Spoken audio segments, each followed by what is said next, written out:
Hello, everyone, and welcome back to another episode of the Stephen Gervais and Friends podcast. I am, as always, your host, Stephen Gervais. Today, I don't really know how to say this, but I'm gonna talk about my thoughts on what's going on in AEW and what I think needs to happen. We have now known suspensions are going to be handed down. I think Omega, the Young Bucks. We haven't heard much about the CM Punk part of it, but we now know that they are suspended. Tonight, we're going to find out what is going to happen to CM Punk, or if anything. But I love AEW. I love wrestling in general. I grew up watching the 90s. I grew up in the 90s, so I watched the Attitude Era. I watched the Monday Night Wars with WCW and WWF, which is now WWE. I um I I love wrestling, like I said. Been a loyal supporter of it, even did it in school and all that when I was a sports person, if you can call me that, or athlete, if you can call me that. It's shocking what's happening with AEW right now. I think Sting, or Steve Borden, Sting as his wrestling name is, said it is that and this was on his Facebook page a while ago.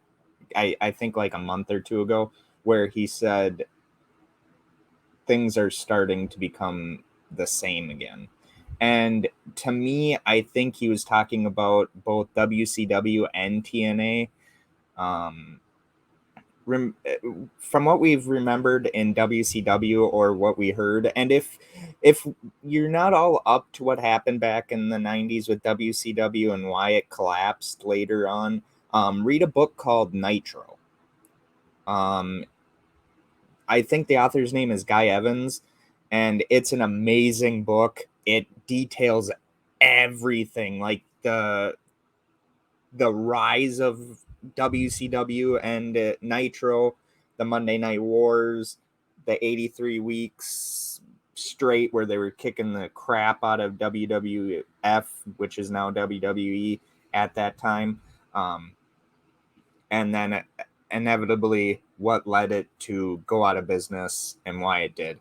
To me, I was very shocked that Turner Company wanted AEW back, like TNT and now TBS. I was very shocked by that. I know that there was a lot of people before that did not want WCW when it was there. So it's like, okay, what changed? Why now do they want wrestling? And I also want to say I think Tony Khan's a good guy, but when you don't have experience of running a wrestling company in this business, in that industry, um, people take advantage of you. Um, I think we see it with a lot of the wrestlers there, not just CM Punk or Moxley or any of them, but I think management. Cody Rhodes was management there. He didn't, as far as I know, he didn't win the world title there, but he did win the TNT, or whatever they call it now, title. And I think he won that, one, two, maybe three times. Um, but I think the writing on the wall there was there for him to see that, hey, I don't want to be management, and I don't think management should hold titles. But, excuse me, when you have Kenny Omega and the Young Bucks, who are EVPs, I think that stands for Executive Vice President or some crap like that. You have them, not only Kenny Omega winning the world title and keeping it for as long as he did until he got injured and then had to go out for surgery. And now Punk's got it again after the long colluded thing that was there.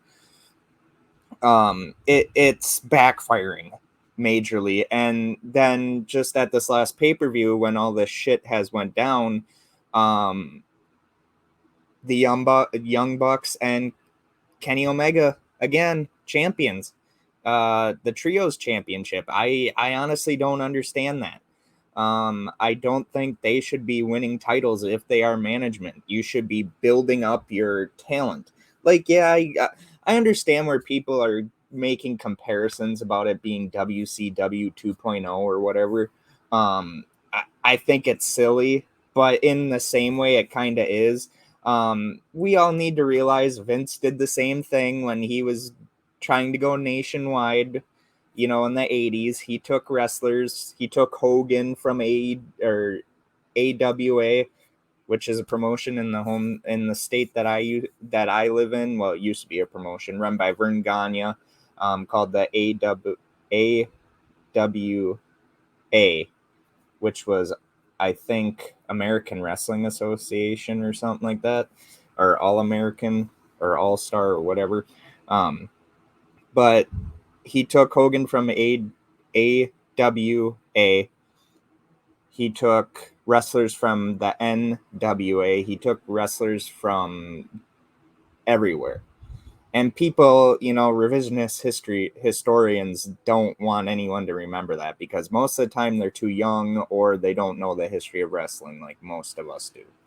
Um, and it's ridiculous, like I said, with how people react to AEW and WWE. Like, there's pro AEW but anti WWE, and there's pro WWE but anti AEW. It's like, if you're really a wrestling fan where you love all the companies that are out there, you realize that one company needs the other company. They both need each other.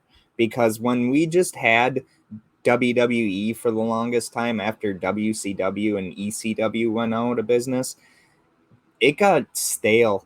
And a lot of them, like Vince McMahon, Stephanie, Triple H, they admit they miss the competition. And rather people want to admit it or not, AEW is competition to WWE in the way of that they can look at both products. That being, WWE can look at AEW and AEW can look at WWE and see what they're doing right. They're not doing the wars, so to speak. So everyone that says, "Oh, it's not competition, AEW can't provide competition," a lot of them from WWE are saying they are. But that's because you're in the same business. I mean, WWE is sports entertainment, and AEW, I still think, is trying to find its identity.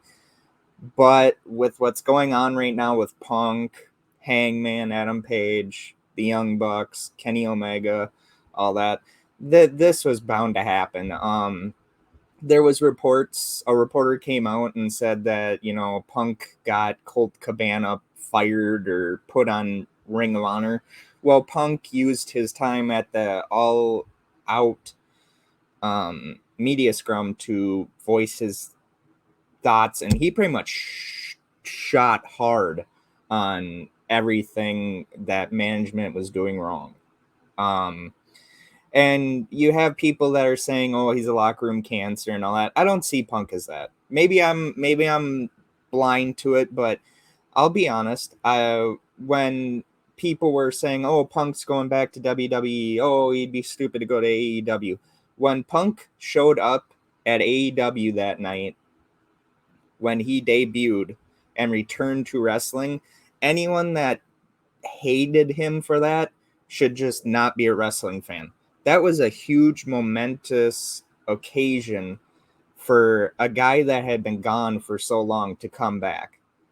I mean, I cheered for it, all that stuff. I marked out, if that's what you want to call it.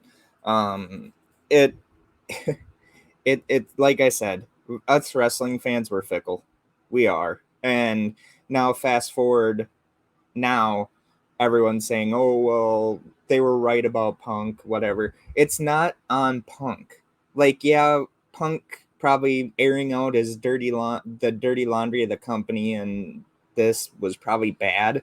But at the same time, when your EVPs go looking for a fight, your management, you're held to a higher standard. If you're not, then that company is going to fail. And like I was talking to one of my friends today about it. I said, this is what I would do if I'm Tony Khan tonight on Dynamite. I would come out and I'd say, okay, first of all, Kenny Omega and the Young Bucks, you are stripped of your titles. You are stripped of your executive vice president or whatever EVP status, and you're suspended.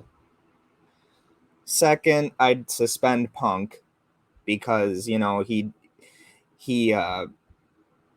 went. I wouldn't say he went into business for himself, but he did really shoot hard, and he wasn't thinking about the company at the time he was doing this. Um, Cody or Cody, I always keep saying that. Kenny and the Young Bucks went looking for that fight. I don't care what people say. If they're supposed to be the leaders as they claim they are, then why are you looking for a fight? Especially from a guy that's now your world champion. Like, I don't get it. I read some of these people's comments on these pages and all that, and it's just, you want to slap them. I mean, and I'm not saying that. I'm saying it to be funny. I wouldn't really do that. I think it's messed up because we don't know the full story, but to blame one person when it's more than just that one person is asinine at best. Now, whoever threw the chair and knocked out one of the Young Bucks, that's like some Terry Funk type shit. Let's let Terry do that. We don't need that anymore. But evidently, one of the Young Bucks, I think it was Nick Jackson, got injured or knocked out, whatever. But yeah, tonight's Dynamite should be pretty interesting. I wish I had cable or something to watch it, but I think Tony Khan is losing his company. It's you're having management that are picking fights. You're having grievances that aren't being settled the way they should be, the right way. And if he was really smart, I would say, you know what? You guys are suspended, and when you're done with your suspension, we're gonna have a match. It's gonna be Omega or the Elite, as they call themselves, and Hangman versus Punk, FTR, and put MJF in there because MJF returned at the pay-per-view and he kind of got overshadowed because of all this drama. And there's one video on YouTube that I thought was funny where a psychologist watched what had unfolded at the thing and the drama going on between Punk and the Elite. And it's just like, really, like, people are getting too, and I know there's people that are saying, oh, it's a shoot, oh, it's a work. You gotta realize that Punk is a human being. We all are. And when people are spreading lies about you, saying this shit, people are saying, well, Punk should have let it go. Who's to say this wasn't the Young Buck or the Elite's way of doing like what the NWO or the Click did in WCW and WWF or whatever you want to call it, where they would punk out someone. I think that's what it was. And Punk handled it the way he did. Right, wrong, other, whatever. He handled it the way he did. But I would put that feud or drama in the blood and guts match and tell them that you're gonna keep going until you shake hands and let bygones be bygones. And if this happens again, people get fired because I think it's ridiculous that people that are supposed to be professionals can't be professionals. And that's not, like I've said, that's not just on Punk. That's on the Elite. That's on all this crap. And I think these whole cliques and all that should be banned. I understand people become friends and all that, but when you have cliques or locker room people that are making it difficult on other people and on the company as a whole, get rid of them. I know Kenny and the Young Bucks, there was rumors that they had threatened to leave or quit after what Punk had said and all that. But you know what? Grow up. You guys, you think you're better than everyone, and because someone called you out on your shit, you want to leave a company that you're trying to make. Like, no one would look at that and be like, oh, let's sign them. No, they're going to look at you as fucking con artists. They're going to look at you and be like, God, what a bunch of pussies. you know I just I found the whole situation and the fallout today funny. I mean, it's a bunch of grown, like Punk said, it's a bunch of grown men that are acting like children, and they need to grow up. But at the same time, Punk needs to heed that advice too. um he did say one thing that I truly 100% agree with, and that's the grass isn't always greener on the other side. um, Kenny and them wanting to go to WWE or whatever, WWE ain't gonna put up with that shit. I mean, if you said something, let's say Undertaker is in the building and Kenny and them went into business for themselves and just shit on WWE, you honestly think that Undertaker is gonna sit back and say, yeah, they can do that? Undertaker would kick their fucking ass. And I'm sorry for the swearing, but at the same time, it's the truth. No one in WWE would let that shit slide. And I love, like I said, I love wrestling, but at the same time, if Tony Khan continues to let this happen, I honestly think that the company's gonna fold because his dad isn't gonna keep allowing this shit. Um, and I honestly would be surprised if his dad doesn't get involved with what's going on to kind of smooth out all this, because I mean it's ridiculous. None of this should have happened, and yeah.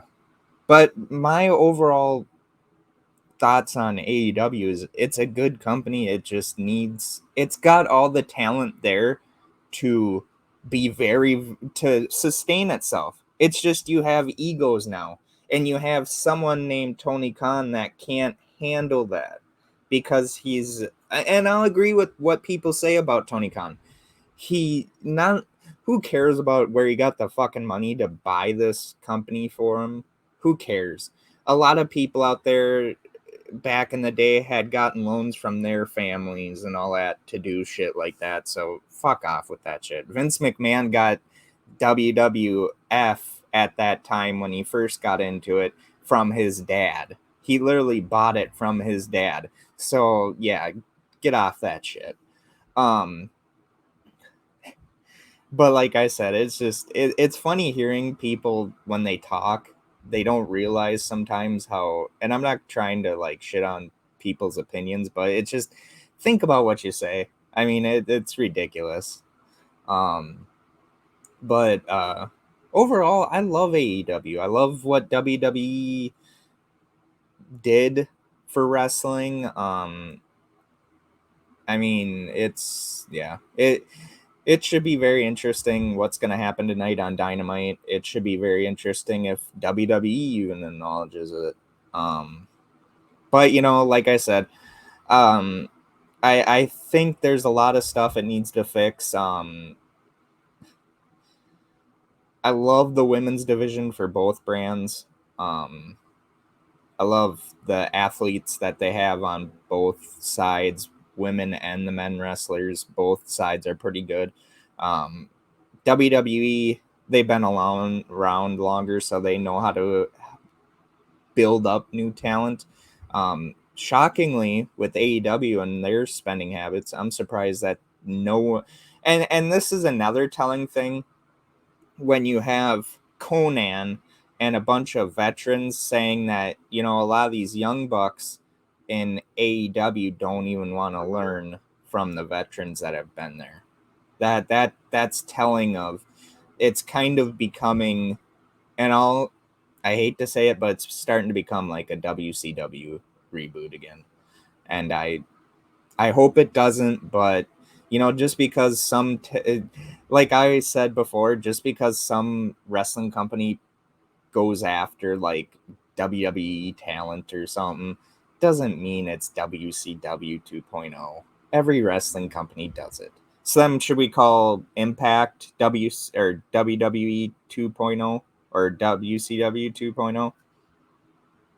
Um but yeah, I mean, there's so much talent at AEW and WWE that, you know, I'm not shitting on WWE. I'm talking about AEW, but there's so much talent at AEW right now that, yeah, it's ridiculous. And I think if anyone is let off scot free from this incident, um, it's going to be very hard to get in new talent to come in, free agents come in.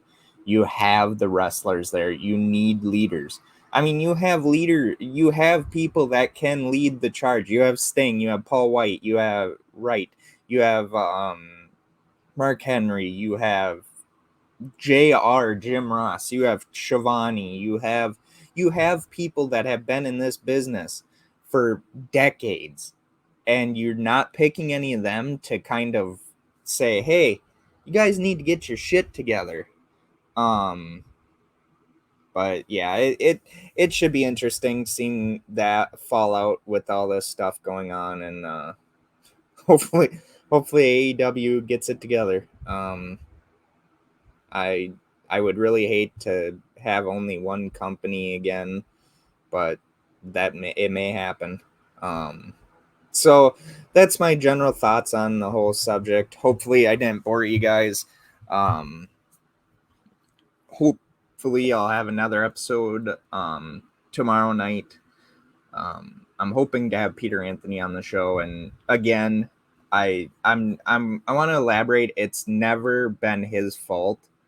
When I say I've been trying to get him, it's not his fault. It really isn't. It's been my schedule, my fault, and I'm so happy to have him come back on the show and do another episode with him. Hopefully this time it works out really well. So yeah. Thank you so very much for listening to my thoughts, or I should say probably my rant on what's going on with AEW and all that. So thank you so very much. Thank you for the over 200 listens on the podcast, and couldn't have done it without you all, the supporters, the viewers, all that. Keep up the support. I'll keep rolling these episodes out. Sorry I haven't been consistent with it. It's just been busy with the wedding and all that stuff, planning that, and then the honeymoon.